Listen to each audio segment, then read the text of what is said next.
Hello বন্ধুরা, শুভ সকাল। কেমন আছো তোমরা সবাই? আশা করছি ভালো আছো, সুস্থ আছো। আমিও খুব ভালো আছি। আমি কাজল, আর কাজল অঙ্কিতা লাইফস্টাইল ব্লগে তোমাদের জানাই সবাইকে ওয়েলকাম আর অনেক অনেক ভালোবাসা। তো আজকের ব্লগটা আমি এখান থেকে শুরু করছি। আশা করছি তোমাদের ভালোই লাগবে। তো যাই হোক, আজ হচ্ছে সকাল সকাল উঠেছি। আজ যেহেতু পুজো করতে যাব, তো ভাবলাম যে একটু সকালে উঠে সব কাজ তাড়াতাড়ি করে কমপ্লিট করে রাখি। তো তাই দেখো, আমি সকালে উঠে পড়েছি। উঠে হচ্ছে বাসি কাজগুলো অনেকটা কিছুটা এগিয়ে নিয়েছি। ঘর টর মুছে আমি এখন এদিকে হচ্ছে বিছানাটা তুলে নিলাম। আর এদিকে দেখো, একটু আমি ওভেনে একটু ইন্ডাকশানে দুধ যেহেতু সিদ্ধ করবো, তো তা ভাবলাম একটু মুছে নিই। আর আমি আজ সকালে হচ্ছে আমি তাড়াতাড়ি করে স্নান করে নিয়েছি। জানি না কেন আজকে ইচ্ছে হলো তাড়াতাড়ি করে স্নান করে নিলাম। স্নান করে আজকে ভাবলাম যে বাসি কাজগুলো করবো, ঘরের। তারপরে আবার পুজো দেওয়ার আগে আমি আরেকবার স্নান করে নেব। তো তার জন্য এদিকে আমি বিছানাটা গুছিয়ে নিয়েছি, ঘর মোছাও কমপ্লিট করে নিয়েছি। তারপরে হচ্ছে আমি এদিকে একটু দুধটা জাল দিতে আসলাম।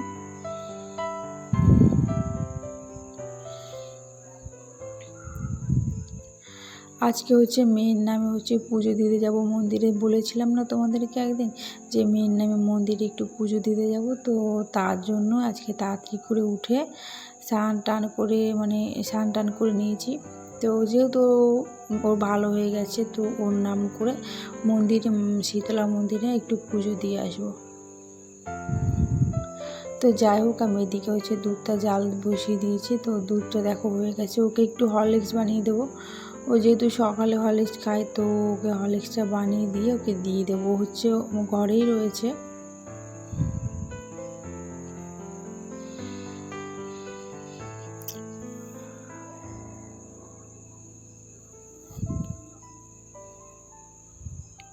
তো যাই হোক, আমি তো এখন কিছু খাবো না, যেহেতু আমি স্নান করে নিয়েছি। তো স্নান করার পর আমি একবারে পুজো দিয়ে পরে খাবো। ওকে আমি আগে খাইয়ে দিই, তারপরে হচ্ছে আমি খেয়ে নেব। আর ও দেখো খেতে চাইছে না কেন বলো তো? আমিও যেহেতু শাড়িটা বার করলাম না, ও হচ্ছে শাড়িটাকে দেখে বলছে আমাকেও নতুন জামা বের করে দাও, ফ্যান বার করে দাও বলে ওরকম কান্না করছিল বসে বসে।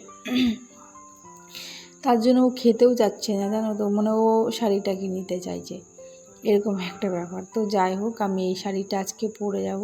তো তার জন্য ভাবলাম কি আগে একটু বের করে রাখি বাইরে। তারপরে আমি আবার রান্না বাকি রয়েছে যেহেতু, তো রান্না বান্না আবার কমপ্লিট করতে হবে। তো তার জন্যে আমি ভাবলাম যে আগে বার করে রেখে দিই, এসে আমি আবার একবার গাটা ধুয়ে তারপরে আবার চলে যাব মন্দিরে পুজো দিতে। তো তার জন্য এই দেখো, ও বলছে আমাকেও বার করে দাও বলে শাড়ির কাছে এখানে এসে বসে রয়েছে। তো যাই হোক, ওকে আমি আগে খাইয়ে দিই, তারপরে হচ্ছে বাইরে যাব। আর যেহেতু স্নান করে নিয়েছিলাম, তো তারপরে যেহেতু যে কটা ভিজা ছিল জামা প্যান্ট, সেগুলো হচ্ছে একটু ধুয়ে মেলে নেব।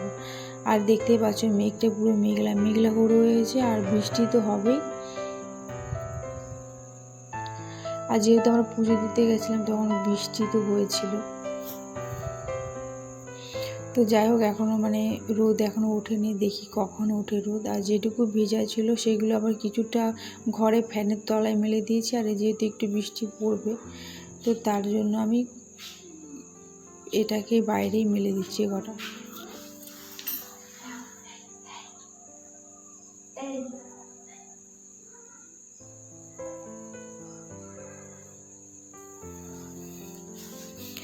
তো যাই হোক, আমার ওইদিকে জামা প্যান্ট মেলে, আর আমি কিছুটা গাছ এনেছিলাম এখানে।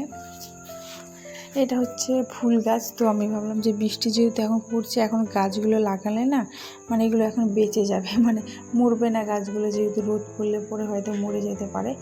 তো তার জন্যই আমি হচ্ছে এগুলো এখনই, যেহেতু ভিজা ভিজা, তার জন্য এখনই লাগিয়ে দেবো। আর এটাতে হচ্ছে হলুদ রঙের ফুলে খুব সুন্দর হয়। এটা হচ্ছে রাস্তার পাশে ছিল মাসিদের, তো ওই মাসিদের বাড়ির সামনে রাস্তায় ছিল গাছগুলো। তো আমি ভাবলাম কি একটু নিয়ে যাই। আর এখানে কি বলো তো, আমি যতই গাছ লাগাই না কেন, আমাদের বাড়িতে যেহেতু হাঁস রয়েছে, বাঁচতেই দেয় না, খেয়ে ফেলে পাতাগুলো। দেখবে পরে এগুলো খাবে কি জানি না, তবে আমার তো মনে হয় খেয়েই ফেলবে। তার জন্য দেখতে পাচ্ছি আমি কিছুই লাগাতে পারি না। এই দেখো, ওপরে রেখেছি, আমি জানি না, পাঁচিলের ওপরে রেখেছি। রজনী ফুলের গাছটা দেখছো না, ওটাও খেয়ে নেয়। তার জন্য আমি পাঁচিলের ওপরেই রেখেছি। দেখো, এই গাছটা না খায়নি, তো দেখতে পাচ্ছ ওই গাছটা রয়ে গেছে। তো যাই হোক, এদিকে আমি গাছ টাছ লাগিয়ে নিয়েছি। গাছ লাগানোর পরে এদিকে আমি দেখো আমি এদিকে পায়ে একটু আলতা পরিয়ে নিয়েছি, আমি পরেছি আর আমার মেয়েকেও পরিয়ে দিয়েছি। ভাবলাম যে যেহেতু পুজো দিতে যাব, পুজো দিতে গেলে আলতা না পরলে হয় বলো, তো তার জন্য আলতা পরে নিয়েছিলাম। আর এই দেখো আমার মেয়ের পাটা মানে এত সুন্দর লাগছে ওকে আলতা পরে।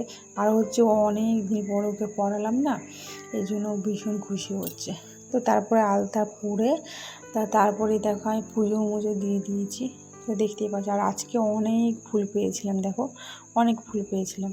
তো ফুল দিয়ে পুজো দিয়েছি আর কিছুটা রেখেছি, যেহেতু মন্দিরে নিয়ে যাব তার জন্য ভাবলাম আগে পুজোটা দিয়ে নিই, তারপরে একবার আবার রান্নাঘরে যাব রান্না করতে। রান্নাটা তো করতেই হবে বলো, রান্নাটা আর কেই বা করবে। তো যাই হোক, এইদিকে আমি পুজো দেওয়া কমপ্লিট করে নিয়েছি। আর মেয়েটাকে আবার একটুখানি খাইয়েও দিয়েছি। হরলিক্স খাওয়ার পরে না ওকে আবার একটু রুটি খাওয়ালাম। আমি তো কিছু খাবো না যেহেতু, তো তার জন্যে দেখো আমি একবারে সোজা এখন চলে এসেছি রান্নাঘরে। এখন আমি রান্না করব। আজ রান্না করব, বেশি কিছু করব না, নিরামিষই করব যেহেতু পুজো করতে যাব। তো আজকে দিনটা একটু নিরামিষই খাবো। তো দেখো এদিকে আমি হচ্ছে রান্নাঘরে চলে এসেছি। আমি এদিকে ভাত বসিয়েছি আর কড়াইয়ে না আমি আলু ভাজা বসিয়েছি। আর এদিকে করব হচ্ছে ভেন্ডির চচ্চড়ি আর ডাল আলু আর সোয়াবিন করব। ব্যাস এইটুকুই করব, আর বেশি কিছু করবো। আমি তাড়াতাড়ি করছি কারণ এখন প্রায় 9:30 মতো হয়তো বেজে গেছে। আমি ঘড়িটা ঠিক দেখতে পাচ্ছি, 9:30 মতো মনে বেজে গেছিলো। তো যাই হোক আমি এদিকে করে, আমি তো 11টার মধ্যে যাব পুজো দিতে, মন্দিরে তো 12টার মধ্যে যেতেই হবে। তো যাই হোক এই দেখো আমি আলু ভাজা বসিয়েছি আর এদিকে দেখো সব সবজি কেটে নিয়েছে। এদিকে হচ্ছে ভেন্ডি, আলু, আর ওটা হচ্ছে কি, ওটা কি ছিল, ওটা হচ্ছে শাক। এটা যাই হোক কুলেখাড়া শাক, হ্যাঁ পাতা, ওটাকে না মানে ফুটিয়ে রসটাকে খাওয়ার জন্য রেখেছি। আর এদিকে হলো আমি ইন্ডাকশানে হচ্ছে একটু ডালটাও বসিয়েছিলাম। তো যাই হোক আমি এদিকে আমার রান্না ওদিকে কমপ্লিট করে শুধু এখানে ডালটা বসিয়েছিলাম। তো ওদিকে আমার রান্না বান্না কমপ্লিট হয়ে গেছে। তো আমি এখন চলে এসেছি ঘরে। তো ঘরে দেখো শাড়িটা নিয়ে আমি এখন একটু রেডি হয়ে নেব।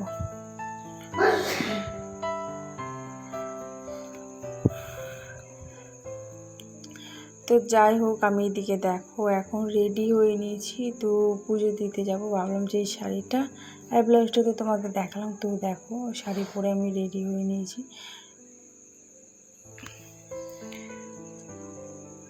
তো তুমি যতই যাই পরো, কপালে যদি টিপ না পরো, তোমাকে যতই তুমি ভালো করে সাজো না, ভালোই লাগে না। না আমার অভ্যেস হয়ে গেছে টিপ পরে। তো যাই হোক টিপ পরে নিলাম। আর ওদিকে আমি মেয়েকেও রেডি করে দিয়েছি আর আমিও রেডি হয়ে নিলাম। আর বৃষ্টি শুরু হয়ে গেছে জানো তো, একটু একটু ফিস ফিস করে মানে বৃষ্টি পড়ছিল। আমি, আমার মেয়ে আর আমার হচ্ছে বড় মশাই, আমরা 3 জনে হচ্ছে যাব। তো দেখো এই দেখো আমরা মন্দিরে চলে এসেছি। আসার সময় না ভীষণ বৃষ্টি পড়ছিল জানো। তো বৃষ্টিতে মধ্যে ভিজে কিছুক্ষণ দাঁড়িয়েছিলাম ওখানে। তো তারপরেই হচ্ছে আমরা আসলাম মন্দিরে। তো দেখো এই হচ্ছে মা, এটা হচ্ছে বিপত্তারিণী নাকি, ও শীতলা মায়ের মন্দির। এটা হচ্ছে শীতলা মায়ের মন্দির। তো এখানে এসছি আমি, যেহেতু জ্বর আসলে বলে এখানে আসতে হয়, মানে যে জ্বরগুলো হয় সে, তো তার জন্য এসেছিলাম এখানে পুজো দিতে। তো এই দেখো মন্দিরটা হচ্ছে ভেতরে। তো আমরা এখন পুজো দেবো, তো ভাবলাম যে তার আগে একটু তোমাদেরকে দেখাই। তো তারপরে আমাদের মন্দিরে তো ভেতরে তো আর যাবো না ক্যামেরা নিয়ে, না অনেক কিছু বলবে। তো তার জন্যে তো বেশি কিছু নিয়ে নিই, ফল যেটুকুই পেয়েছি সেটুকুই নিয়েছি। আর পরে ডাব আনতে গেছিলো, ডাব পাইনি। তো ডাবটা না আমরা হচ্ছে পরে দেব।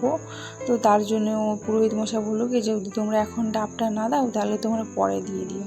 তার জন্য হচ্ছে আমরা ডাবটা এখানে পরে দিয়ে দেবো। আর এখানে দেখো আমি নিয়েছি, অনেক কিছু নিয়েছি। আর ও হচ্ছে আনতে গেছিলো, সেখানেই রয়েছে। তো যাই হোক এদিকে আমরা তারপরে হচ্ছে মন্দিরে দেখো ঢুকছিলাম। তো এই দেখো ওখানে মা শীতলা মন্দিরটা। তো অনেকেই ছিল, বাইরে ছিল এদিকে, ওনারাও হচ্ছে পুজো দিতে এসেছিলো। তো ওদেরও দেওয়া গেছে। আর আমাদের এদিকে পুজো টুজো দেওয়া কমপ্লিট হয়ে গেছে। তো পুজো দেওয়া হয়ে গেছিলো, তো আমি মেয়েকে নিয়ে এদিকে এসে দাঁড়িয়েছিলাম। তো দেখতে পাচ্ছ আমাদের পুজো দেওয়া হয়ে গেছে। তো আমরা এখন চলে যাব হচ্ছে বাড়ি। আমরা অনেকক্ষণই ছিলাম ভেতরে, প্রায় 1 ঘন্টার মতো ছিলাম। আর এখন তো আমরা তো এসেছিলাম 11:30 নাগাদ, তো আমাদের 12টার মধ্যে পুজো হয়ে গেছে। আর এখন বেজে গেছে প্রায় 1টার মতো বেজে গেছে। তো এখন আমরা বাড়ি চলে এসেছি। আর প্রসাদ নিয়ে এসেছিলাম, সবাইকে প্রসাদ দিয়ে দিয়েছি, আর আমিও কিছুটা প্রসাদ খেয়ে নিয়েছি। খেয়ে তারপর একটু রেস্ট নিয়ে আমি আবার ভাত খেয়ে নিয়েছিলাম। তো যাই হোক বন্ধুরা, ভিডিওটা তোমাদের কেমন লাগলো অবশ্যই কিন্তু তোমরা কমেন্টে বলো। আর যদি ভালো লাগে অবশ্যই একটা লাইক, কমেন্ট আর শেয়ার, আর আমার চ্যানেলটাকে সাবস্ক্রাইব করে দিও। প্লিজ আমার চ্যানেলটাকে কিন্তু তোমরা সাবস্ক্রাইব করে দিও। আর যারা নতুন বন্ধু তারা অবশ্যই আমার পাশে থেকো, আর যারা আমাকে সাবস্ক্রাইব করেছে তারা তো অবশ্যই থাকবে। আশা করি তোমাদের পরবর্তীতে অন্য নতুন ভিডিও দেখাবো। তো যাই হোক, তোমরা কমেন্টে বলো আমার ভিডিওটা কেমন লাগলো। তো আজকের মতো এইটুকুই, দেখা হচ্ছে অন্য কোনো ভিডিওতে।